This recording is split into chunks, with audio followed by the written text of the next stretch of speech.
विश्वामित्र जी ने आदेश किया भगवान को कि पुष्प वाटिका से मेरे लिए पुष्प लेकर आवे, आप पूजन कर। भगवान श्री राम लक्ष्मण विश्वामित्र जी के आदेश पर समय जानकर पुष्प लेने पुष्प वाटिका की ओर चल गए। किसी ने गोस्वामी जी से पूछा कि आपके राम तो मर्यादा पुरुषोत्तम है, और जब उन्हें ये आदेश गुरुदेव ने दिया कि मुझे पूजन करना है, जाकर के पुष्प वाटिका से पुष्प ले आओ, तो उन्होंने किस समय को जाना? क्योंकि आपने लिखा है समय जान गुरु आयस पाए। समय कौन सा जाना? गोस्वामी जी मर्यादा के संत हैं।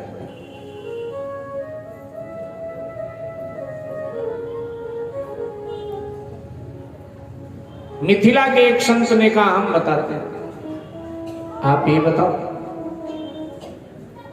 तो कहा देखो भाई, कल राम जी जब जनकपुर का दर्शन करने आए थे तो संपूर्ण जनकपुर वासियों का राम जी ने दर्शन किया, और संपूर्ण जनकपुर वासियों ने राम जी का दर्शन किया। लेकिन जनकपुर के केंद्र में जो भक्ति महारानी है, जो किशोरी जी हैं, उनका दर्शन भगवान को नहीं है। अब किसी के घर की बात जाननी है तो आसानी से बच्चों से जाना जा सकता है। तो जनकपुर के जो बालक हैं ना, वो सब भगवान के साथ साथ चल गए थे। तो भगवान ने जनकपुर के बालकों से पूछा कि भैया सबका दर्शन तो आपने करा दिया, लेकिन किशोरी जी का दर्शन नहीं हुआ आपके। तो बालकों ने हंसकर कहा भगवान, हमारी किशोरी जी कहीं बाहर थोड़ा घूमती हैं कि बाहर घूम रही हो आप दर्शन करो। हमारी किशोरी जी बड़ी चरित्रवान है, मर्यादा वाली है, वो महल में ही रहते, महल से बाहर नहीं निकलते। अरे कभी महल से बाहर निकलती नहीं आपकी किशोरी? तो कहा नहीं, एक बार निकलती हैं केवल। कब? बोले ब्रह्म वेला, प्रातः काल। कहाँ जाती है? बोले महल से वो बाग है नगर के बाहर, पुष्प वाटिका।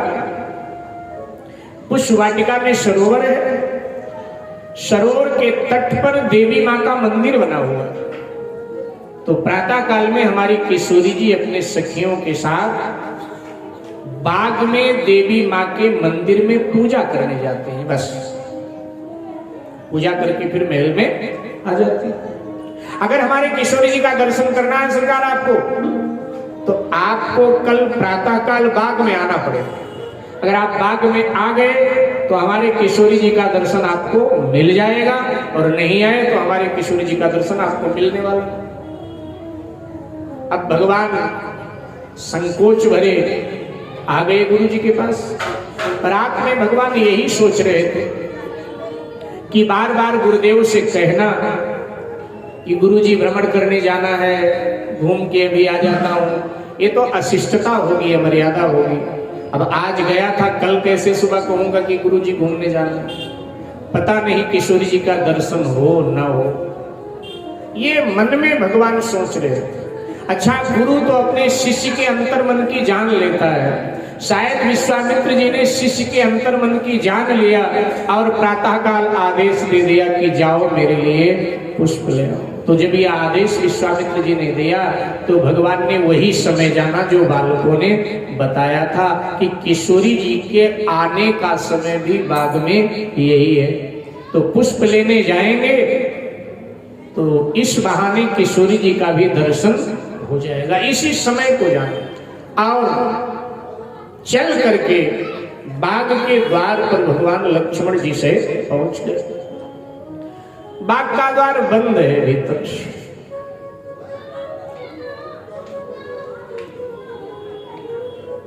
भगवान ने लक्ष्मण जी से कहा कि माली आवे और द्वार खोले। तो भीतर चलकर उससे आज्ञा लेकर के और हम पुष्पों का चयन करें। तो लक्ष्मण जी ने कहा हम तो राज्य के मेहमान हैं, हमको भी किसी की आज्ञा की जरूरत है क्या? भगवान श्री राम ने कहा मेहमान हैं तो क्या मर्यादा मेहमान को करना चाहिए, मेहमान को तो और मर्यादित रहना चाहिए। देखो भैया, बाग का असली मालिक माली होता है,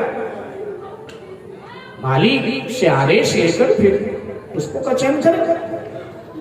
अच्छा, माली और मालन भीतर ही थे बाग के, रात भर दोनों झगड़ते रहे। क्योंकि कल जब राम जी जनकपुर का दर्शन करने आए थे तो जनकपुर के बाजारों में मालन दाल चावल खरीदने गई थी, तो इसने भी भगवान का दर्शन किया और दर्शन करके आई तो पति से झगड़ गई। काम काम काम, पूरी जिंदगी हो गया काम करते करते। तुम्हें मालूम है जनक जी के राजमहल में भगवान आकर ठहरे हैं, कल काम बंद करो, बाग का छुट्टी करो, कल जा करके भगवान का दर्शन करके आओ। काम तो अपनी जिंदगी किया है और करना है। माली ने मालन से कहा सुन मेरी बात, मैं कहीं नहीं जाऊंगा भगवान का दर्शन करने, मैं अपने कर्म को अपनी पूजा मानता हूं। ये कर्म भी तो हमें भगवान ने ही दिया है, तो जो कर्म भगवान ने हमें दिया है हम अपने कर्म को ईमानदारी से कर रहे हैं। कर्म ही मेरी पूजा है, और अगर कर्म ही मेरी पूजा है तो तुझे तो भगवान का दर्शन करने के लिए जनकपुर के बाजारों में जाना पड़ा, लेकिन मैं नहीं जाऊंगा। कभी भगवान अगर बाग में आ गया तो यही भगवान का दर्शन कर लेंगे, और नहीं आता है भगवान तो कोई बात नहीं, अपनी वो जाने। इधर भगवान ने द्वार खटखटा दिया, पागलों द्वार तो खोलो, मैं तो तुम्हारे द्वार पर खड़ा हूं। क्योंकि भगवान का ये विरद है, भगवान की ये घोषणा है कि तू आवे पग 8 तो मैं आऊं पग 7। अगर तू 8 कदम मेरे लिए बढ़ाएगा, मैं 7 कदम तेरे लिए आगे बढ़कर तुझे मिलने आऊंगा। माली ने द्वार खोला, अनंत कोटि ब्रह्मांड का नायक, चराचर जगत नियंता, परात्पर ब्रह्म परमात्मा सामने। आप कल्पना करें, माली एकदम भगवान के चरणों में आ गया, धन्य हो गया प्रभु, धन्य हो गया। माली ने अपने आंखों के प्रेम जल से भगवान के चरण को गीला कर दिया। भगवान ने माली को उठा करके अपने बाहों में भर लिया, और अब भगवान ने माली को चाचा कहकर प्रणाम किया। माली ने कहा प्रभु ऐसा न करें, आप हमें प्रणाम न करें, कहाँ आप उच्च कुल के रघुवंशी, कहाँ हम निम्न कुल के जाति के माली, आप ऐसा न करें प्रभु। भगवान ने कहा कोई जाति छोटी बड़ी नहीं होती, और कान खोलकर आप लोग भी सुने, कोई जाति छोटी बड़ी नहीं होती है, कर्म ही व्यक्ति को बड़ा बना देता है और कर्म ही व्यक्ति को छोटा बना देता है। भगवान ने कहा कि आयु में आप मेरे पिताजी के बराबर हैं, इसीलिए मैंने आपको प्रणाम किया। माली ने कहा सरकार ऐसी भाषा केवल आप ही बोल सकते हो, और दुनिया का कोई राजकुमार ऐसी भाषा बोल नहीं सकता है। क्या आदेश है भगवान, क्या सेवा करें आपकी? भगवान ने कहा आदेश नहीं, निवेदन है, मुझे पूजा के लिए फूल चाहिए, आप आदेश करें तो कुछ फूलों को मैं तोड़ दूं। माली ने कहा जितना चाहिए आप आदेश करें, मैं तोड़ के ला देता हूं। भगवान ने कहा कि नहीं नहीं, मैं स्वयं ही अपने हाथों से फूलों का चयन करूंगा। माली ने कहा प्रभु ये बाग आपका ही है, जितना चाहिए आप ले। भगवान आगे बढ़े, साहब बिना ऋतु के वसंत आ गया स्वागत करने के लिए, प्रकृति भगवान के स्वागत करने के लिए आ। कहा वसंत ऋतु रही, वसंत ऋतु बाग में आ। रोज सूर्य को देख करके फूल खिलते थे, आज सूर्यवंशी राम को देखा तो एकदम सब पुष्प खिलने लगे।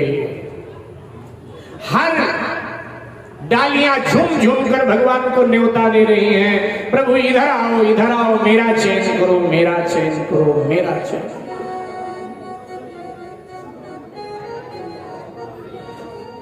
मेरे भाई बहन, भगवान खिले हुए फूलों को तोड़ने लगे, तोड़ करके एक धोने में इकट्ठे करने लगे। तो जब खिले फूलों का भगवान चयन करने लगे तो खिले फूलों में अहंकार आ गया कि हम पूर्ण हैं, हमारी साधना पूर्ण है। अध खिली कलियों का मजाक बनाया, तुम अपूर्ण हो, अध खिले हो, दुनिया आती है वो भी हमें स्वीकार करती है, भगवान आए उन्होंने भी हमें ही स्वीकार किया।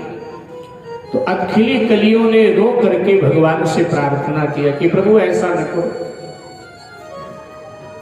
दुनिया भी खिले हुए को स्वीकार करती है, जो पूर्ण है उनको स्वीकार करती है, आप भी उन्हीं को स्वीकार कर रहे।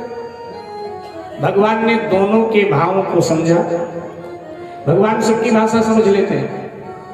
भगवान ने खिले फूलों का जो दोना था लक्ष्मण जी के हाथ में थमाया, बोले इनको एक किनारे पे डाल दो। लक्ष्मण जी ने कहा भगवान ये तो बहुत सुंदर है, खिले हुए हैं। बोले खिले हैं लेकिन पूजा के योग्य नहीं है, क्योंकि इनमें पूर्णता का अहंकार आ गया और अहंकारी पूजा के योग्य नहीं होता।